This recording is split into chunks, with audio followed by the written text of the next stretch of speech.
చారి మేషరాశి వారికి ఈ శ్రీ పరాభవ నామ సంవత్సరం ఎలా ఉండబోతోంది? గ్రహాల అనుకూలత ఎలా ఉంది? ఆదాయం ఎంత, వ్యయం ఎంత, నెలవారీగా మీ జాతక గతి ఎలా మారుతుందో ఇప్పుడు వివరంగా తెలుసుకుందాం. 1.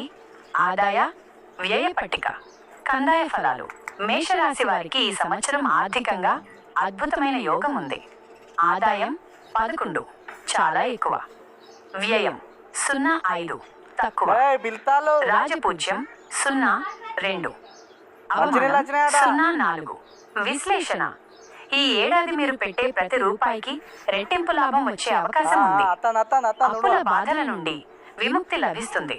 అయితే రాజపూజ్యం తక్కువగా ఉండటం వల్ల మీరు చేసే సాయానికి తగిన గుర్తింపు లభించకపోవచ్చు. కాబట్టి ఓపిక అవసరం. 2. నెలవారీ గతిస్థితులు. చైత్రం మరియు వైశాఖం. ఏప్రిల్, మే కొత్త పనులు మొదలు పెట్టడానికి ఇదే సరైన సమయం. పెండింగ్ లో ఉన్న పనులు వేగవంతం అవుతాయి. కుటుంబంలో పండగ వాతావరణం ఉంటుంది. జ్యేష్టం మరియు ఆషాఢం. June, July.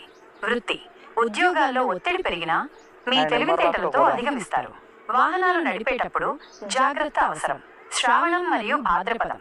August, September. భూమి, ఆస్తి వివాదాలు ఉంటే మీకు అనుకూలంగా పరిష్కారం అవుతాయి. శుభకార్యాల నిమిత్తం ఖర్చులు పెరుగుతాయి. ఆశ్వయుజం మరియు కార్తీకం. October, November. వ్యాపారస్తులకు బంగారు కాలం. నూతన పెట్టుబడులు లాభాలనిస్తాయి. ధర్మ కార్యాలు, దైవ దర్శనాలు ఎక్కువగా చేస్తారు. మార్గశిరం మరియు పుష్యం. డిసెంబర్, జనవరి. ఆరోగ్యం విషయంలో చిన్నపాటి ఇబ్బందులు రావచ్చు. ఆహార నియమాలు పాటించాలి. శత్రువులపై మీరే విజయం సాధిస్తారు. మాఘం మరియు ఫాల్గుణం. ఫిబ్రవరి, మార్చి. సంవత్సరం ముగింపులో ఊహించని ధనలాభం ఉంటుంది. సంతానపరంగా గొప్ప పేరు ప్రఖ్యాతులు వస్తాయి. 3. మేషరాశి వారికి సూచనలు మరియు పరిహారాలు. మేషరాశి వారు ఈ ఏడాది శని ప్రభావం వల్ల కొన్ని ఆటంకాలు ఎదురైనా గురుగ్రహ అనుకూలత వల్ల వాటన్నిటినీ అధిగమిస్తారు.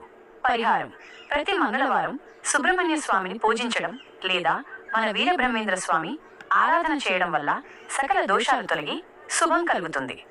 ముగింపు: మరిన్ని వివరాలకు మన ఛానల్ని ఫాలో అవ్వండి.